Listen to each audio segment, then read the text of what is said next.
전해주도록 하시겠습니다.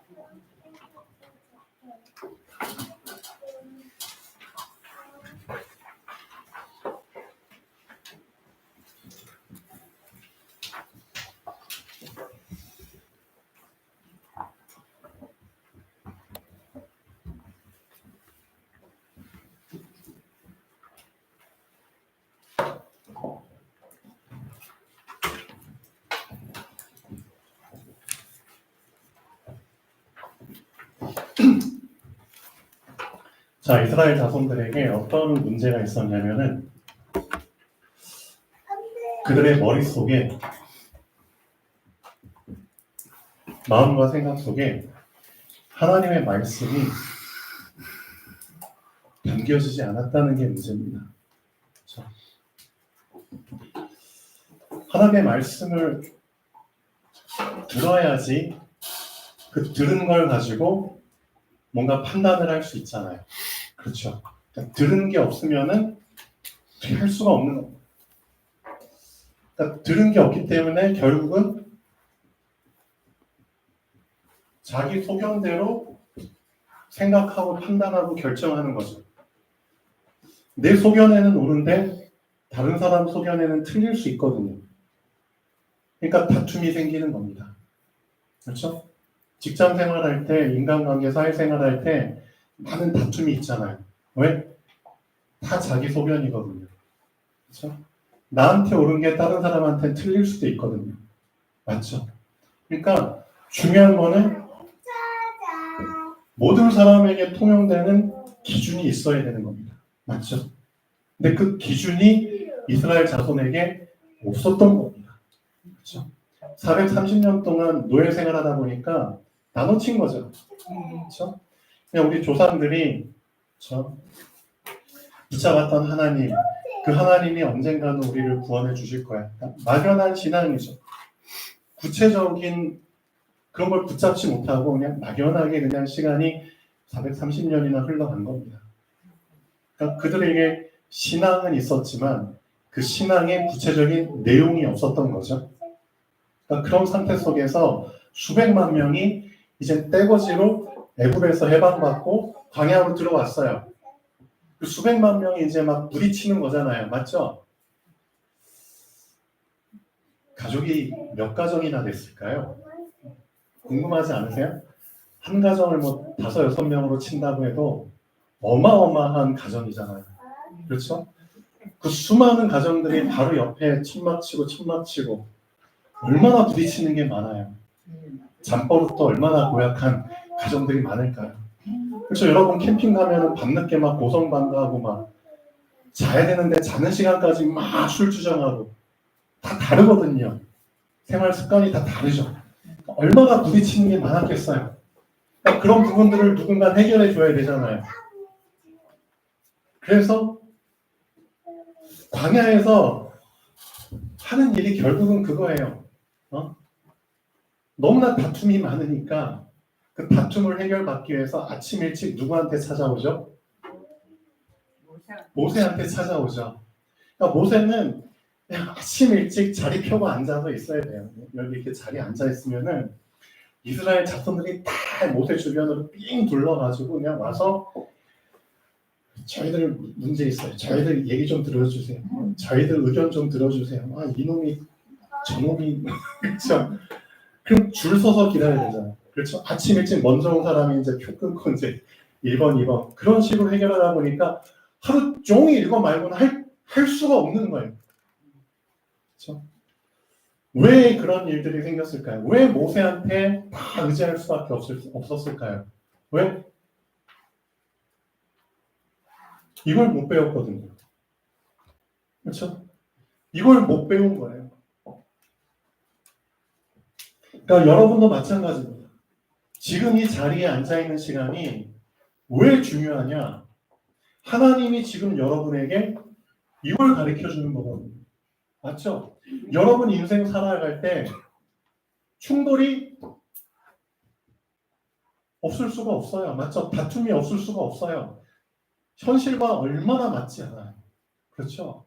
현실에서 일어나는 일들이 얼마나 많아요. 그렇죠? 될 수 없는 문제들을 여러분은 지금까지 경험하면서 이 자리에 앉아 있는 겁니다. 태어나서 지금까지 우리 나겸이도 저 어린 놈이 저 나이에 맞는 문제들 지금 계속 겪고 있다니까요. 그렇죠? 엄마와의 갈등, 아빠와의 갈등 왜 없겠습니까? 그렇죠? 우리 직원들한테 진료 시간에 아니면 점심 시간에 막 전화가 와요. 누구한테 전화 오는 줄 아세요? 예, 특히 자녀들한테 전화 와요. 아들, 딸들이 막 전화가 와요. 그렇죠? 그러니까 수시로 엄마한테 전화를 해서 참 얘기하다 좀 제가 듣거든요. 듣다 보면은 참 여러 개꼭 가지고 그러니까 엄마들이 얼마나 피곤하겠어요. 그렇죠? 우리 다인이도 우리 김지은 성도님께 이렇게 전화를 가끔씩 하거든요. 제가 다 알아요. 자, 그래서 얼마나 머릿속이 복잡할까요? 그렇죠? 그러니까 그 복잡한 머리를 어떻게 해야 돼요?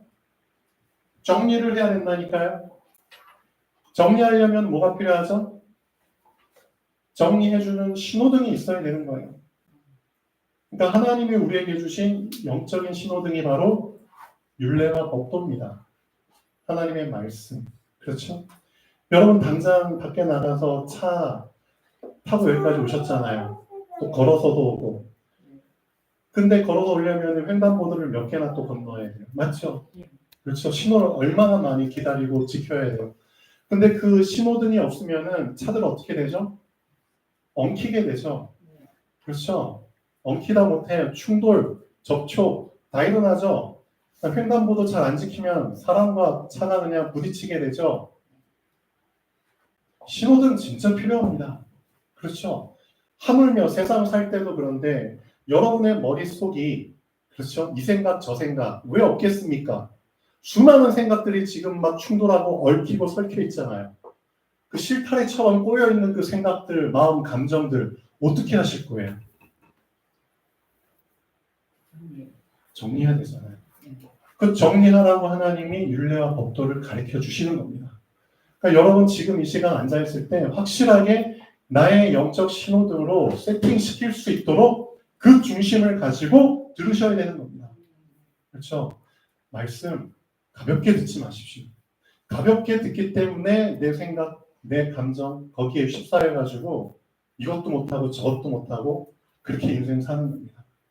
말씀 제대로 받으시고 말씀 제대로 심으십시오. 그렇죠? 그 심어진 말씀이 제대로 영적 신호등으로 세워질 때까지 말씀을 계속 어떻게 하라고요? 담으십시오. 그렇죠? 말씀은 한 번 담는다고 되어지는 게 아닙니다. 미안하지만. 그렇죠? 계속 담으셔야 됩니다. 날마다 담으셔야 됩니다. 언제까지? 담을 수 없을 만큼 담으셔야 됩니다.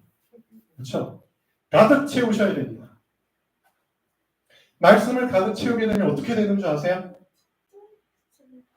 어떤 일이 일어날까요? 그거 궁금하지 않으세요? 자, 지금 이 자리에는 없지만 저희 폴란드에서 우리 김형진이라는 우리 성도님이 얼마 전까지는 청년이었는데 이제 결혼을 해서 비슷하게 이제 자녀도 둘이나 있고 성도죠. 우리 김형진 성도가 지금 이제 폴란드에서 멀잖아요. 폴란드가 어딘지 아시죠? 어디에 붙어 있을까요? 폴란드가 저기 붙어 있습니다. 네, 그렇죠. 지금 러시아, 우크라이나 싸우죠. 우크라이나 옆에 붙어 있는 나라는 유럽이거든요. 폴란드. 폴란드. 거기에서 지금 이제 근무를 하고 있는데, 이 청년이 카톡으로, 여러분 카톡 다 하시잖아요. 우리 단체 카톡방이 여러 개가 있는데, 그 중에 이제 우리 청년들이 있는 그 카톡방에 이 친구가 거의 날마다 구원의 길 있잖아요. 여러분 구원의 길 메시지 다 알고 계시죠? 그 구원의 길 메시지를 십자가 그려서 하는 전도 메시지가 있거든요. 그렇죠? 원래 인간은 어땠는데, 그렇죠? 창세기 3장 사단의 꼬임에 빠져서 어떤 결과가 왔고, 그래서 인간이 어떤 상태가 됐는데, 인간이 이 문제 해결하기 위해서 어떤 노력을 했고, 근데 어떤 노력을 해도 소용이 없어서 하나님께서 하나님만의 방법으로 보내주셨고, 누구를? 그리스도. 그렇죠? 그 그리스도를 어떻게 하면 된다? 영접하면은 뭐가 되고? 하나님의 자녀가 되고. 그렇죠? 그러니까 그런 전도 메시지. 하나님을 영접하지 못하면은 불신자의 6가지 흐름 속에서 살다가 망하고, 그렇죠?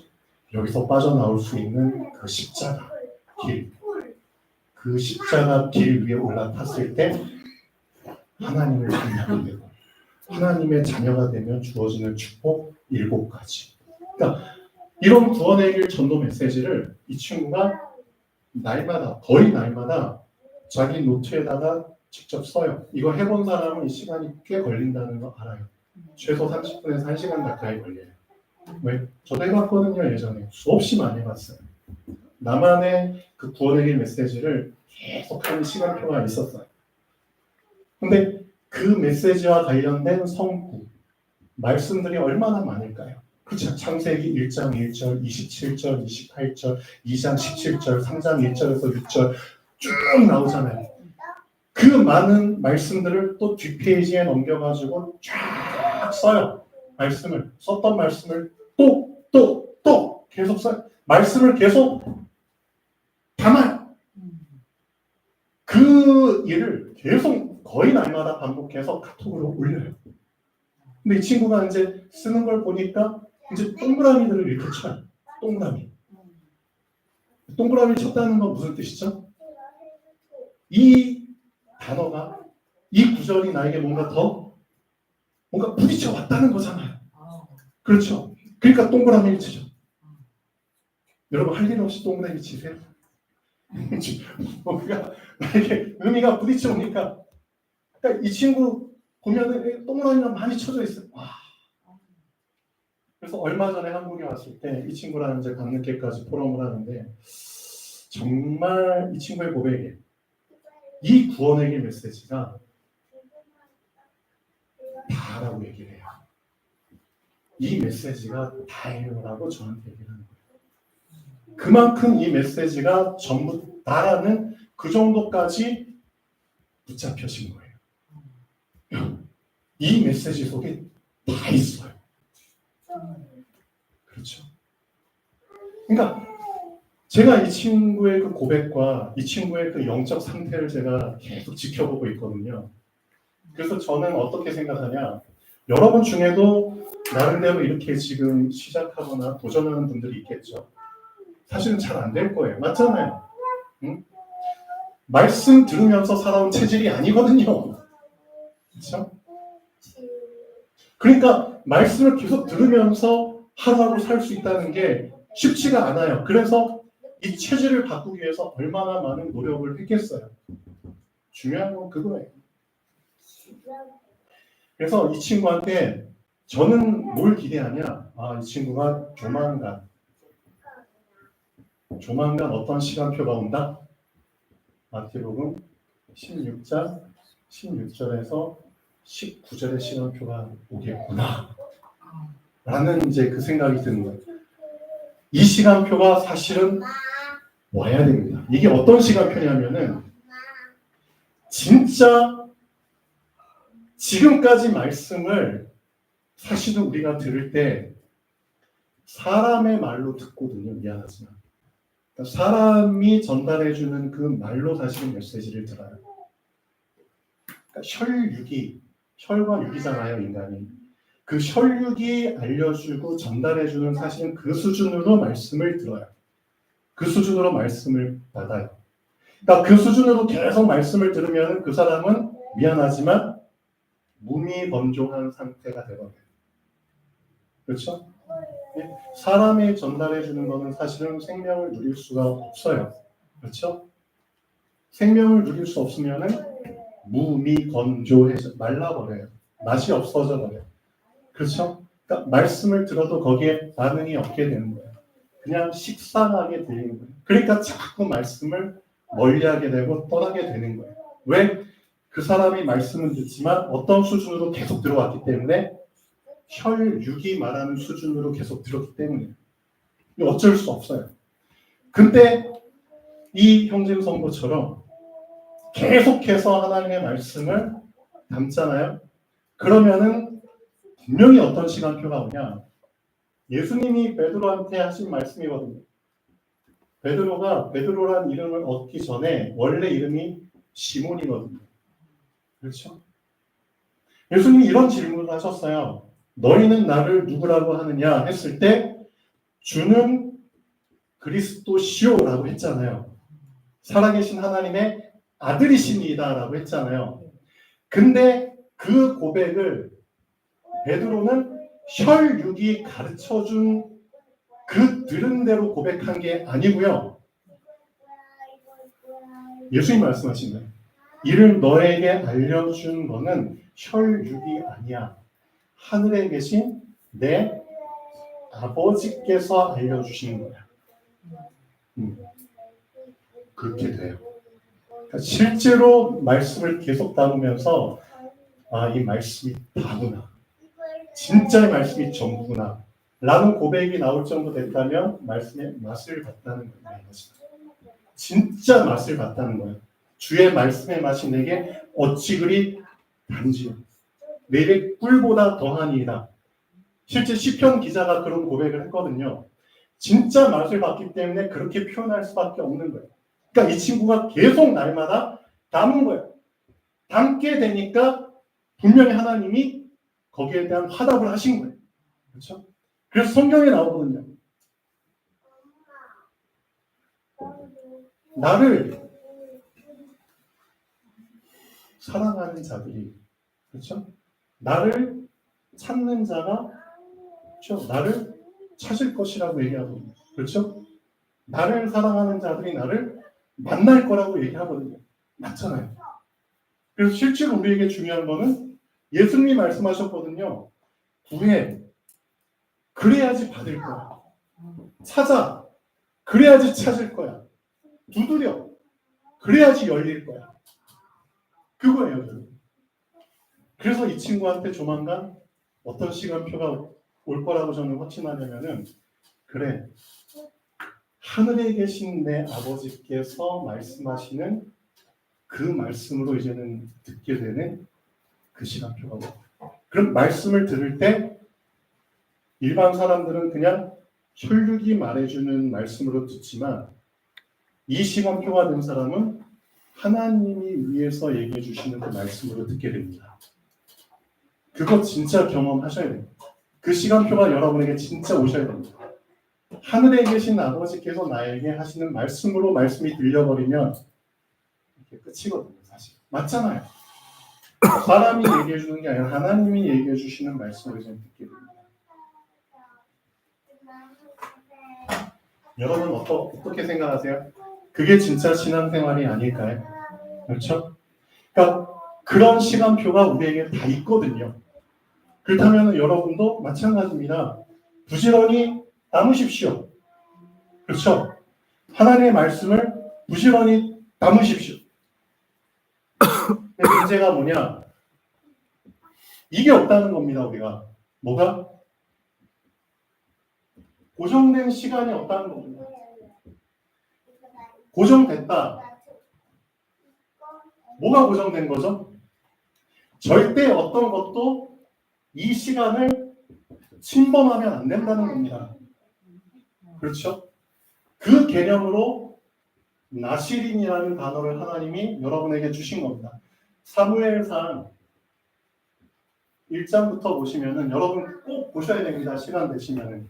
여기에 누구의 기도가 나오냐면은 한나라는 사람의 기도가 나옵니다. 한나 아시죠? 한나. 그렇죠? 사무엘이라는 위대한 선지자를 낳은 엄마거든요. 근데 이 한나가 어떤 기도를 했냐면은 한나의 기도가 전반기와 후반기가 달라요. 그러니까 전반기와 후반기, 전반전, 후반전 있거든요. 그러니까 전반기에 했던 기도는 계속 떼쓰는 기도. 막 뗐어. 하나님, 저도 자식 주세요. 그렇죠? 그러니까 혈육 수준에서 하는 기도예요. 그렇죠? 응? 저 여자도 애가 있고 이 여자도 애가 있는데 왜 나만 없어요? 그렇죠? 나한테도 주세요. 그런 식의 기도예요. 그러니까 이건 어떤 수준이죠? 어떤 수준이에요? 뭐가 기준이에요 지금? 전반기에는 뭐가 기준이죠? 그렇죠? 얘도 있고 쟤도 있잖아요. 그러니까 사람이 기준이잖아요. 사람이. 그렇죠? 근데 계속 그 기도를 하는데 응답이 없어. 그렇죠? 근데 이 한나가 잘한 게 뭐냐면은 포기를 안 하는 거예요. 그렇죠? 대부분의 사람들은 기도하다가 응답이 없으면은 다 그냥 포기하고 자빠지고 그냥 배신하고 가버리거든요. 근데 이 여자는 응답이 없는데 포기를 안 했어. 그러다가 이 전반기에서 후반기로 이제는 넘어가는 그렇죠. 그 축복을 받아버린 거예요. 그렇죠. 그게 중요한 거예요. 그러니까 응답이 없는 게 응답이 없는 게 아니었어요. 응답이 없는 게 응답이었어요. 왜? 네. 그러니까 전반기에서 후반기로 넘어갔다는 건 무슨 뜻이냐? 관점이 바뀌어버린 거예요. 그렇죠? 그러니까 관점이 바뀌어야지 전반기에서 후반기로 넘어가거든요. 그러니까 한나한테 어느 순간인가 관점이 바뀌어버리게 된 거예요. 그러니까 누가 개입하신 거죠? 누가 사실은 사람의 바뀌지 않는 생각의 틀을 바꿀 수 있을까요? 사실 하나님이시거든요. 그러니까 하나님이 개입하신 거예요. 이를 너에게 알게 한 이는 혈육이 아니고 하늘에 계신 내 아버지. 그러니까 하나님께서 한나에게 사실은 개입하신 거예요. 그래서 생각에 고정된 그 틀을 깨버린 거예요. 잘못 고정됐거든요. 그래서 그 틀을 깨고 생각을 변화를 시켜주신 거예요. 어떻게 변화시켜 주셨느냐? 나는 지금까지 사람을 기준으로 해가지고 비교의식 속에서 쟤도 애가 있고 얘도 애가 있는데 난 없어. 그러니까 결국 사람 기준 비교의식 속에서 기도를 했지만 그게 아니었구나. 그게 아니었구나. 진짜 하나님이 원하시는 기준이 따로 있었다는 것을 붙잡게 된 거예요. 그러니까 하나님의 기준과 하나님의 소원을 알게 해주신 거예요. 그러니까 그거를 이제 볼 수 있는 눈이 딱 떠져 버리니까 기도가 달라져요. 그러니까 후반기에는 어떤 기도를 하느냐? 후반기에 했던 기도는 그냥 한 번 기도하고 끝내버려요. 전반기에는 그냥 자나깨나 그냥 계속 기도해요. 어떤 기도? 떼쓰는 기도. 무시로 기도하는데 무시 기도 좋아요. 근데 아이 수준이 다른 그렇죠. 사람 수준의 기도잖아요. 계속 떼쓰는 기도. 그러니까 본인도 힘들고 하나님도 힘드시겠죠. 그런 기도 계속 받으셔야 되니까. 하나님이 그래도 포기하지 않고 계속 기도하니까 개입하셔가지고 바꿔버리죠. 관점을.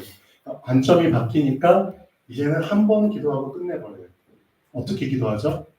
만일 하나님 저에게 자식을 주시면은 제가 이 자식을 여호와 하나님께 나시린으로 드리겠습니다. 그리고 그의 평생에 삭도 가위거든요. 삭도를 머리에 대지 않겠습니다. 라고 기도하고 한 번 기도하고 끝내버려요.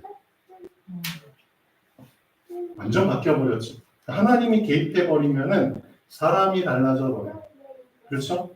눈을 뜨지 못하고 살았는데 이제 눈을 떠버리니까 내가 지금까지 무슨 기도했다?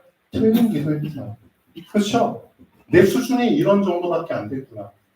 눈을 떠버리니까 하나님이 원하시는 하나님의 수준과 하나님의 소원을 붙잡게 되니까 그건 한 번만 기도해도 사실은 되는 거예요. 그렇죠? 그러니까 하나님이 실제로 한나에게 나시린 아들을 주세요. 그 아들의 이름이 사무엘이거든요. 근데 여기에서 우리가 진짜 중요하게 붙잡아야 될 개념이 나시린이라는 개념이에요. 나시린이라는 개념은 어떤 의미냐면은 분리됐다, 구별됐다 그런 뜻이에요. 뭐로부터? 세상으로부터. 뭐로부터? 죄로부터. 뭐로부터? 더러움으로부터. 거룩한 자라는 뜻이에요. 하나님께 바쳐진 자란 뜻이에요. 나시린이. 그러니까 하나님만을 위해서 사는 자란 뜻이에요. 한나 입장에서는 사무엘이 자기의 몸의 일부와 같잖아요. 자기 몸에서 났기 때문에. 그렇죠? 그 자기 몸의 일부와 같은 존재를 하나님께 드린 거예요. 뭔 뜻이죠? 아예 하나님의 것으로 고정시켜 버린 거예요. 그게 나시린의 개념. 나시린이라는 개념 자체가 고정됐다는 뜻이에요. 이거는 절대 어느 누구도 건드리지 못해. 틈타지 못해. 이건 아예 하나님의 것이야. 하나님의 영역이야. 이거 절대 건드리면 안 돼. 그래서 하나님이 우리에게 주신 개념이 11조의 개념이에요. 맞죠? 여러분 10의 1조 하나님 거예요. 건드리면 안 되는 거예요. 그렇죠? 안식일의 개념이에요. 이 주일, 주님의 날은 여러분의 날이 아니에요. 하나님의 날이에요. 건드리면 안 되는 날이에요. 근데 이 날을 계속 건드려요, 사람들이. 자기 것인 것처럼. 그러니까 애초부터 하나님과 방향이 맞지 않는 거예요. 그러니까 그 사람들은 다 안식일을 범하고 11조를 범하고 다 자기 식대로 사는 사람들은 계속 전반기에 속해가지고 자기 식대로 자기 수준, 육신 수준에서 비교식 속에 그냥 신앙생활을 하는 거예요. 그 종교생활. 그러니까 신앙생활이 행복할 리가 없죠. 건너오셔야 되는 거예요. 그렇죠. 그래서 우리한테 뭐가 필요하냐? 하나님, 저에게 나시린이 필요합니다. 그러니까 여러분에게 진짜 필요한 건 여러분의 한 일부를 나시린으로 드려야 되는 거예요. 여러분에게 주어진 그 시간 중에 일부를 나시린의 시간으로 드려야 되고요. 여러분에게 있는 그 돈의 일부를 나시린의 경제로 드려야 되고요. 그렇죠? 여러분 삶의 일부를 나시린의 삶으로 드려야 되는 거예요. 그렇죠? 한나가 사무엘을 나시린으로 드렸다? 자기 몸의 일부를 드린 거거든요. 맞잖아요. 똑같아요. 나도 나에게 있는 일부를 아예 하나님께 떼어드려서 그 시간만큼 내가 절대 건드리면 안 되는 거예요. 그게 없다는 거예요. 그러니까 나에게 고정된 이 나시린의 시간, 이 나시린의 영역이 없기 때문에 사단에게 몰아나는 거예요. 미안하지만. 이 시간, 이 나시린의 영역이 내 안에 세팅이 돼야지만 단 일부라도 좋아요. 여러분의 안에 이 나시린의 영역이 하나님만의 영역이 여러분 안에 세팅이 돼야지만 하나님이 책임져 주시는 거예요. 그렇죠? 그래서 하나님의 영토가 여러분 안에 임해야 되는 거예요. 주기도는 그래서 하잖아요. 나라가 임하시오며. 그게 나시린의 개념이에요. 그러니까 여러분은 어떤 연습을 하셔야 되냐? 절대 이 시간은, 절대 이 날은, 절대 이 경제는, 절대 이 부분은 하나님의 거야. 절대 건드리면 안 돼. 그렇죠? 건드리면 큰일 나는 겁니다. 건드려서 발을 잇는 겁니다. 미안하지만. 그러니까 직장 생활하다 보면 자꾸 안식일 건드리게 되거든요. 그렇죠? 근데 그거 이해해요. 그렇지만 그렇게 살다 보면은 결국 어떻게 되는 줄 아세요? 자꾸 안식일을 건드려서 자꾸 세상화되고 세속화되잖아요. 그 11조 자꾸 건드려서 그 물질이 세상을 위한 돈으로 자꾸 전락해버리잖아요. 그럼 그 순간은 괜찮은 것처럼 보이죠? 그 뒤가 문제예요. 그 뒤에 어떤 일이 일어날지는 성경에 다 기록이 돼 있잖아요. 그래서 이 하나님께서 고정해 주신 이 나시린의 영역을 여러분이 건드리게 되면은 구약의 핵심이 그겁니다. 그 정신 차리라고 하나님이 세 가지로 정신 차리게 만드십니다. 칼과 기근과 전염가. 성경에 보면 이 세 단어가 묶여져 가지고 정말 많이 나와요. 특히 예레미야서 보면 많이 나오거든요. 너희가 너희는 내 건데 내가 너를 자식으로 불렀고 내 백성이고 내 아들을 드린데 감히 나를 섬기지 않고 이방 신들을 섬기고 이방 신에게 우상 그렇죠 먹을 걸 드리고 막 이 재물을 드려 감히 너희는 내 것인데 그럼 너희는 정신 차려. 어떻게? 내가 너에게 칼을 보낼 거야. 그래서 이스라엘에게 자꾸 전쟁이 생겼던 겁니다. 칼, 기근, 엄청난 기근이 있었거든요. 계속 엘리야 때도 있었고 뭐 누구 시대 때도 있었고 성경에 나오잖아요. 전염병, 수시로 전염병 걸려서 막 수십만 명 떼거지로 죽고 막 그랬잖아요. 광야에서도 그랬잖아요. 그러니까 정신 차리지 못하면 저 나시린의 영역을 이거 하나님 겁니다, 여러분.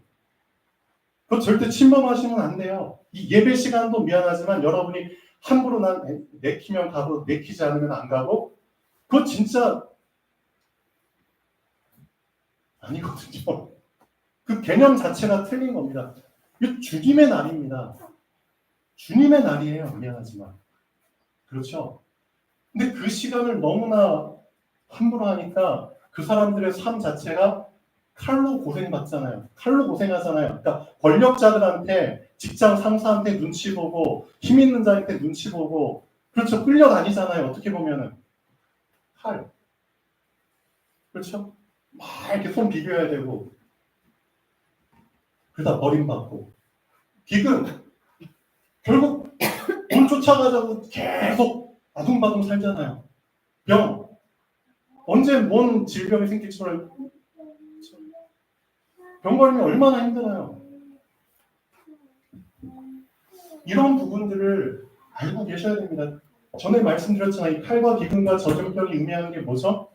이게 그리스도의 은혜를 받지 못할 때 나타나는 적그리스도의 일들입니다. 여러분이 그리스도를 놓치면은 반대되는 그리스도, 적그리스도가 여러분에게 활동한다니까요. 안티크라이스트. 그 적그리스도의 활동이 이 세 가지로 나타나는 겁니다. 알고 계셔야 됩니다. 그래서 그리스도 놓치지 마셔야 됩니다. 날마다 그리스도 부르셔야 돼요. 그래야지 칼로부터 기근으로부터 전염병으로부터 보호를 받거든요. 칼, 적그리스도가 권세, 왕, 기근, 선지자, 전염병, 제사장. 그리스도가 왕, 선지자, 제사장이시잖아요. 그 혜택을 못 받으니까 나쁜 놈이 다스리고 나쁜 놈들이 뺏어버리고 다 뺏기잖아요. 나쁜 놈들이 막 병 갖다 주고. 성경에는 정확하게 얘기하고 있습니다. 그래서 여러분들이 신앙생활이라는 게 딴 게 아니에요. 하나님의 것은 절대 침범하지 마십시오. 그렇죠? 그게 먼저 우리에게 확실한 기준으로 세워져 있어야 됩니다. 그게 없어가지고 지금 이스라엘 자손들이 힘들었거든요. 그래서 교통정리 신호등 세워주려고 지금 모세가 지금 그 일을 하는 거예요. 그렇죠? 그래서 여러분에게 중요한 거는 하나님의 율례와 법도. 율례와 법도는 무슨 뜻이냐면은 우리 육신을 입었잖아요. 그러니까 육신을 길들이기 위해서 주신 말씀들입니다. 그렇죠? 육신이 자꾸만 자기 식대로 살려고 하잖아요. 육신이 영을 따라가야 되는데 맞잖아요. 영을 따라가지 않고 자꾸 자기 식대로 육신에 끌려서 살려고 하니까 육신을 길들이기 위해서 주신 말씀이 주의 율례와 규례와 법도입니다. 그렇죠? 육신을 길들여야죠. 근데 그게 우리한테 지금 담겨지지 않은 거예요. 그러니까 우리가 우리 식대로 우리 소견에 오른 대로 육신을 그냥 막 살아버리잖아요. 시간 남았네? 뭐 하자. 돈 남았네? 뭐 하자. 그게 아니거든요. 그러니까 여러분에게 율례와 법도라는 게 정확하게 신호등으로 딱 세워져 버리면 그 신호등에 맞게 하게 되거든요. 빨간 불이네 멈추자. 파란 불이네 가자. 노란 불이네 이제 설 준비하자. 그렇죠? 그런 사인을 하나님이 다 주신다니까요. 말씀을 통해서. 근데 그 말씀이 없으니까 내키는 대로 하다 보니까 그냥 엉키게 되고 설키게 되고 그냥 사고나고 부딪히고 그러죠. 그러면 안 됩니다.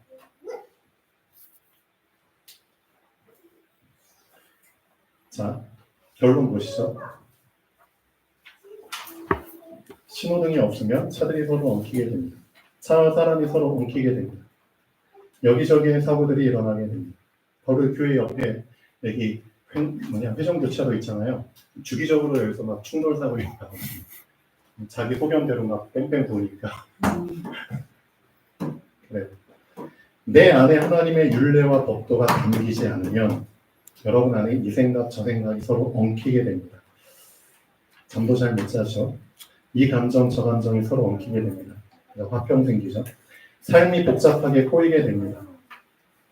꼬인 사람들이 만나면 답이 없죠. 하나님의 율례와 법도는 영적인 신호등입니다. 율례와 법도는 육신을 길들이기 위해 주신 하나님의 말씀입니다. 말씀에 길들여져야지 꼬이는 일이 없습니다. 충돌하는 일이 없습니다. 진짜 중요한 거, 여러분 길 가는 게 맞는데 그 길 가라고 그리스도 주셨는데요. 중요한 거, 그 길 가기 전에 영적 신호등이 세워지는 게 먼저입니다. 그렇죠? 여러분에게 신호등 정확하게 언제 가, 언제 서, 그걸 알려주는 신호등이 서 있지 않으면 그 길 가봤자 소용이 없는 겁니다. 그렇죠? 영적 신호등이 먼저 세워지고 나서 길을 가야 됩니다. 이 순서를 절대 어기시면 안 됩니다. 그래서 오늘 말씀의 제목만이라도 담으십시오. 그들에게 율례와 법도를 가르쳐서 하나님 저에게 주의 율례와 법도를 가르쳐 주십시오. 그 가르침 받는 시간을 나시린의 시간으로 고정하기를 원합니다. 이 시간만큼은 절대 내가 타협하지 않게 해주십시오. 그 어떤 것과도 타협하면 안 됩니다. 이건 하나님의 시간입니다. 하나님의 겁니다. 그 결단을 여러분이 오늘 하신다면 하나님 기도하시겠죠. 기도하겠습니다. 창조주 하나님 정말 감사드립니다. 하나님의 것임을 고백합니다. 하나님이 원하시는 하나님의 시간이 내 안에 고정되게 하여 주시옵소서. 우리를 나시림으로 불러주신 하나님을 찬양합니다. 주 예수 그리스도로 기도합니다. 아멘.